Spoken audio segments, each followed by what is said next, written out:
Udah jari itu udah kelihatan udah kayak mau lepas, jadi udah ngayun gitu di sini. Udah klap gitu. Terus saya kasih tisu dapur itu kan, towel tisu. Saya giniin aja, tapi nggak saya tempelin. Jadi saya biarin aja kebuka, hanya cuman untuk menutupin aja. Langsung kita ke UGD.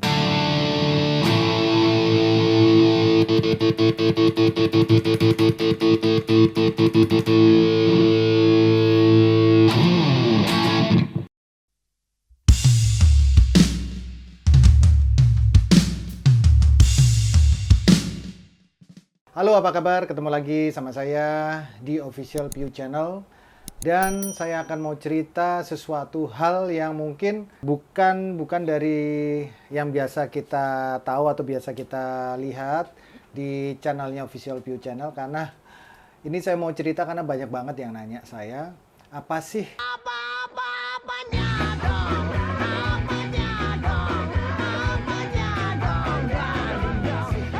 yang terjadi? Waduh, apa sih yang terjadi dengan jari telunjuk saya sebelah kanan ini? Apa sih sebenarnya yang terjadi? Oke, jadi saya akan mau ngasih tahu semua. Beberapa video yang terakhir mungkin ada yang merhatiin atau mungkin ada yang lihat di Instagram saya. Itu saya terlihat beberapa kali saya melakukan aktivitas selalu pakai sarung tangan pertama, atau kadang di bagian telunjuk sebelah kanan saya tuh selalu ada kayak karet hitam melingkar gitu. Itu sebenarnya sarung tangan dari karet. Jadi sarung tangan bisa untuk cooking, bisa untuk bedah juga, biasa untuk surgery, pokoknya untuk steril tangan supaya steril bersih gitu, itu saya pakai itu. Jadi terus habis itu di ujungnya saya pakai hanya untuk menutupin mukanya. Jadi apa yang terjadi dengan tangan saya? Jadi ceritanya gini, suatu ketika saya itu lagi mau memotong daging sei sapi. Itu kondisinya itu saya masukkan freezer sehingga agak keras dan agak sedikit membatu kan karena dari freezer. Saya berpikir gini, waktu itu mungkin kesalahan saya berpikir gini, kalau umpamanya dalam keadaan keras begitu, otomatis kalau saya slice dengan pisau yang sangat tajam, saya slice itu maksudnya saya iris tipis-tipis dengan pisau yang sangat tajam, pasti hasilnya akan lebih bagus. Jadi hasilnya pasti akan lebih tipis, akan konsisten tipisnya, jadi segitu aja.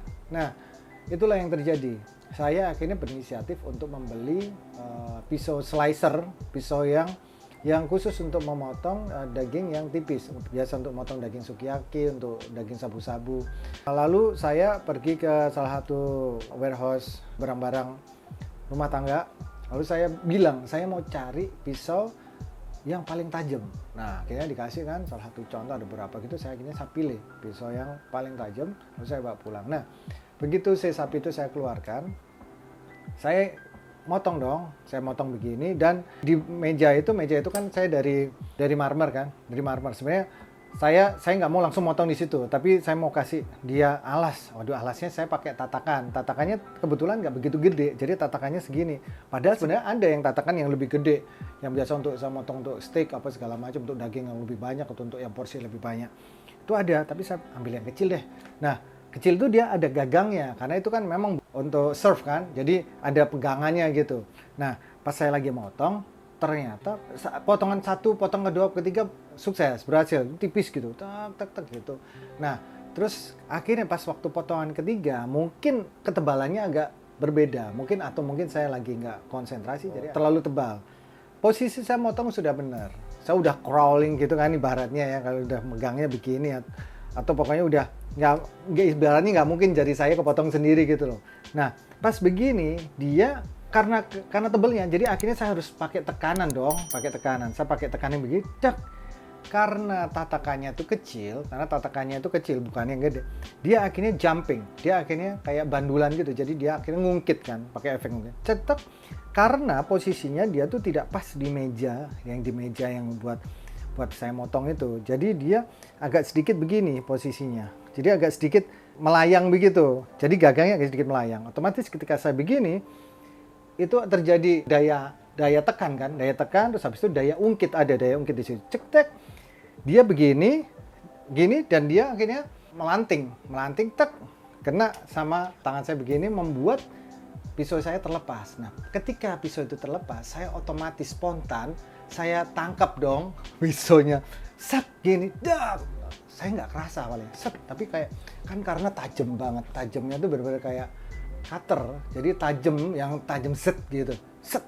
Saya pegangnya set, aduh, saya cuman gitu doang, aduh. Terus begitu saya lihat, ini dong, udah jari itu udah kelihatan udah kayak mau lepas, jadi udah ngayun gitu di sini. Aduh, saya bilang gini, saya panggil John Angel kan. John Angel, tolong anterin aku. Aku udah nggak sempet pakai ganti baju karena udah harus megangin ini kan. Jadi udah langsung saya alasin sama anduk lap gitu.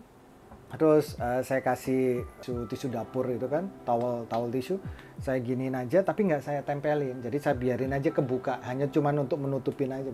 Langsung kita ke UGD. Kebetulan rumah saya sama Rumah Sakit Mayapada itu dekat. Itu udah darah kan. Nah, itu langsung saya ke UGD. Darah, terus saya langsung masuk ke UGD. Nah, UGD kebetulan aja itu hari Minggu. Hari Minggu jadi memang sepi. Jadi sepi, langsung ke UGD, dilihat, terus langsung, waduh ini kayak emang harus dijahit ini. Karena pertama itu udah dalam banget, terus udah hampir lepas. Saya itu selama 10 menit atau 15 menit pertama nggak kerasa. Maksudnya nggak kerasa, ya nggak kerasa perih, nggak kerasa inilah. Ya kayak ke antuk biasa gitu. Tapi begitu agak lama, udah mulai, aduh kok mulai agak nyeri ya, mulai nyeri gitu, cenuh. Terus saya pegang di ujungnya udah kayak mati rasa gitu. Udah mati rasa gitu. Terus akhirnya dijahit dong. Apa yang terjadi dilakukan adalah dokter menyuntik setiap ujung jari saya, ujung jari sini tuh disuntikin semua. Disuntikan ada berapa kali? Jadi ada 8 kali. Jadi 1, 2, 3, 4 sampai di sini 8. It's the giveaway time. Hai guys, saatnya untuk bagi-bagi hadiah. Wow! Untuk bisa mendapatkan buku ini gampang banget. Kalian hanya subscribe, lalu like, dan tentunya komen di official channel saya, yaitu Official Piu Channel. Komen yang terbaik nanti akan saya pilih. 10 pemenang akan mendapatkan buku ini. Maka oleh karena itu segera subscribe, like, komen, dan share channel Official Piu Channel.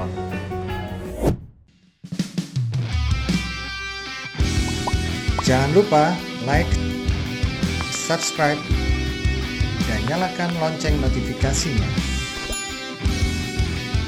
Salam harmoni. Nah, terus mulai dijahit. Tapi dokternya bilang nanti kalau udah disuntik itu nggak akan kerasa ini. Memang nggak kerasa pas waktu disuntiknya tuh, aduh. Tapi saya tuh sebenarnya kemarin tuh sempat punya pengalaman juga. Kemarin ada sempat saya lagi nyabut kuku jempol itu karena saya terantuk sepatunya teman saya waktu. Jadi akhirnya saya harus dicabut itu. Nah, itu saya juga ngerasain sakitnya disuntik dengan anestesi itu rasanya seperti. Jadi udah saya pikir ya udah ini harus segera ditanganin lah. Ya udah disuntik aja, waduh. Itu sakitnya bukan main. Sakitnya bukan main, disuntik ujungnya lagi. Bisa ngebayangin dong kalau kita luka kena kuku aja udah kayak nyut-nyutan, ini suntik, aduh, nyuntiknya kan nggak cuman tek gitu kan, harus masukin obatnya itu anestesi itu, gitu. Suntik 1, 2, aduh, udah Mas Ani ya gitu deh, udah Pak, tunggu Pak, sebentar lagi Pak, aduh, udah gitu, terus akhirnya dijahit. Nah dijahit itu saya nggak tahu pas waktu dijahit dibilangnya ada berapa jahitan gitu, 6 jahitan atau gitu. Saya pikir segitu ya, 6 jahitan. Terus ya udah akhirnya saya pulang. Besoknya kan saya harus perform, saya harus tampil untuk Pak Diripon Sang Penghibur untuk acara di TV. Mau nggak mau saya harus tetap perform kan, show must go on. Walaupun ini kan jari untuk memainkan gitar, jadi biasa untuk pegang picknya kan harus seperti ini kan. Ini kalau pakai tangan ini kan harus begini kan, harus pakai jari telunjuk, jadi harus begini. Nah ini kalau ibaratnya tangan kanan kan harus begini, ini kan harus nempel. Nah ini kan yang luka di sini. Nah oke. Lalu saya lakukan adalah membungkus itu terus saya pakai sarung tangan rubber glove itu yang dari karet itu. Terus yang ini karena ini kan harus ada kepekaan tuh, harus kepekaan untuk memainkan gitar dengan pick gitar nih. Jadi saya lepas duanya, jempol dan jari tengah ini saya lepas. Jadi yang ini pakai sarung tangan, yang ini. Jadi saya mainnya begini. Jadi kalau ada yang perhatiin saya main pakai sarung tangan, itu sarung tangannya saya potong di sebelah sini gitu. Saya modifikasi supaya saya masih bisa mainkan ini. Itu yang terjadi.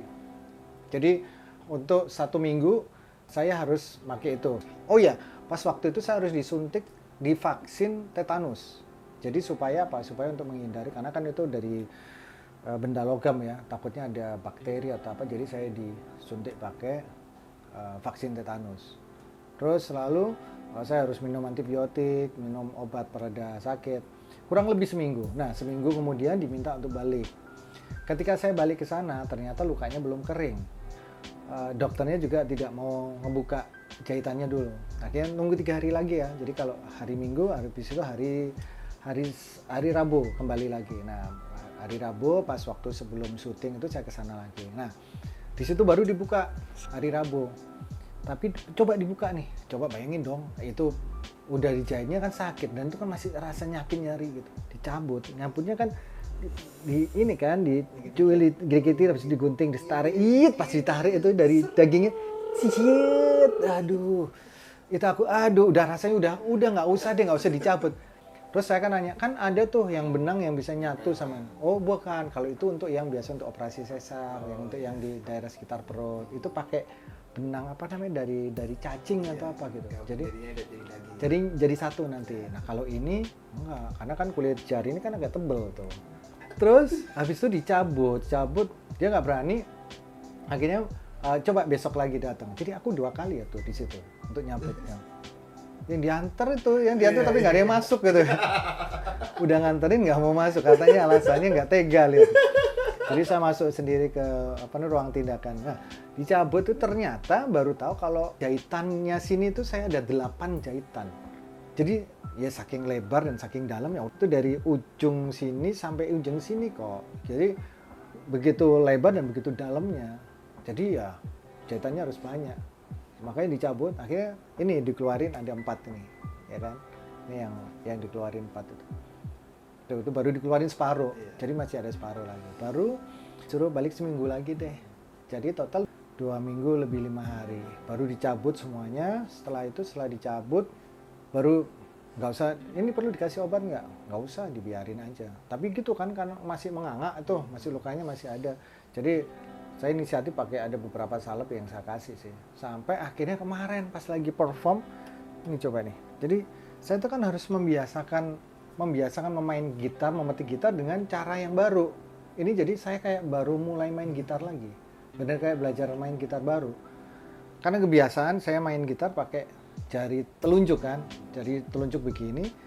Karena ini sakit telunjuknya, jadi harus pakai jari yang tengah. Dan ini kayak main gitar baru. Jadi bayangin aja. Kemarin main gitar untuk syuting itu ya, mau nggak mau ya, saya harus coba membiasakan ini.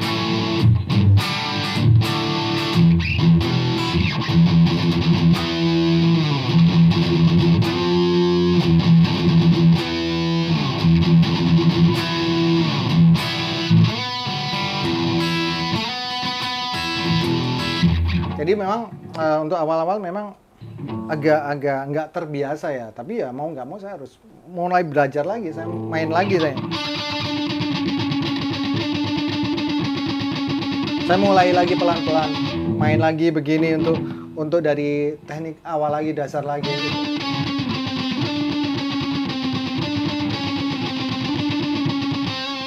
Jadi nggak tahu sih, kalau ada beberapa pengalaman yang bilang ya mungkin bisa lebih dari 2 bulan atau 3 bulan, makanya biar normal lagi. Tapi ini kayaknya sih masih sakit, masih dipegang, masih perih.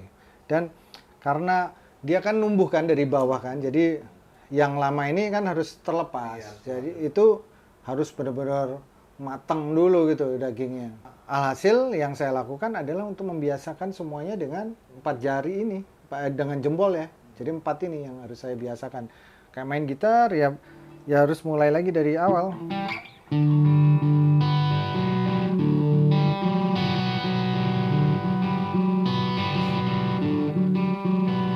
Tapi kadang kalau udah on stage gitu, kadang nggak kerasa. Kadang main bass.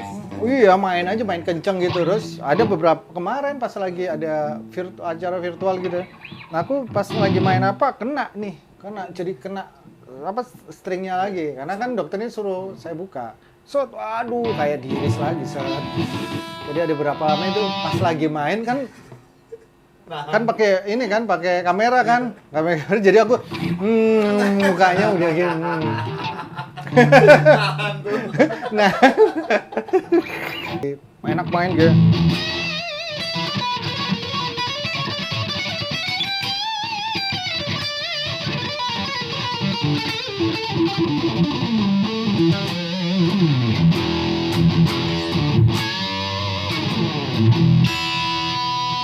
Ya, kadang begitu, emosi gitu udah nggak kerasa.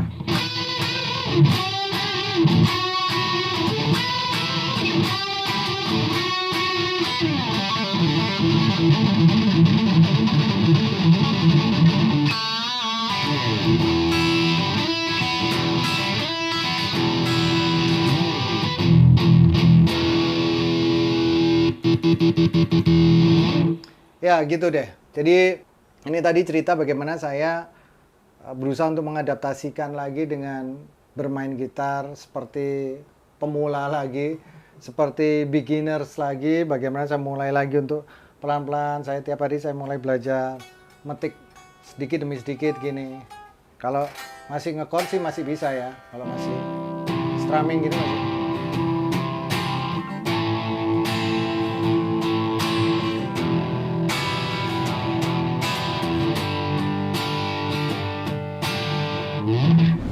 Ya, oke, mungkin itu tadi cerita tentang bagaimana peristiwa jari ini. Saya ngucapin terima kasih juga buat perhatiannya yang sampai nanya, sampai ada penasaran, sampai nanya, Mas jarinya kenapa? Terus habis itu ada yang perhatiin banget gitu loh. Mungkin itu adalah bentuk concern, perhatian buat saya. Thank you banget atensinya. Dan terima kasih juga untuk doa-doanya supaya jari saya kembali sembuh seperti sedia kala.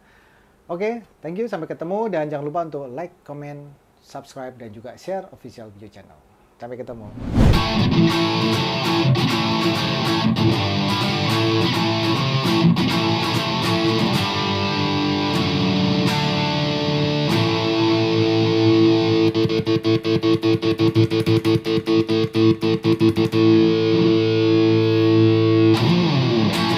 Di dalam buku Piu, Life, Passion, Dreams, and Its Legacy, di situ ada banyak cerita menarik tentang pengalaman hidup saya. Dari saat saya masih kecil, pertama kali saya mengenal musik, sampai saya belajar gitar untuk yang pertama kali. Sampai akhirnya saya melanjutkan sekolah, kuliah, dan akhirnya saya lulus, dan akhirnya membentuk band Padi. Di dalam perjalanan membentuk Padi tersebut, banyak pengalaman-pengalaman menarik juga seputar perjalanan karir Padi. Sampai akhirnya dalam karir itu, kita mendapatkan banyak sekali pengalaman yang membuat kita tetap bertahan, kita tetap survive, dan kita tetap memberikan yang terbaik untuk hidup kita. Oleh karena itu, jangan lupa untuk subscribe, like, dan juga komen. Komen yang terbaik akan mendapatkan giveaway buku Life, Passion, Dreams, and Its Legacy. So, segera subscribe official View Channel.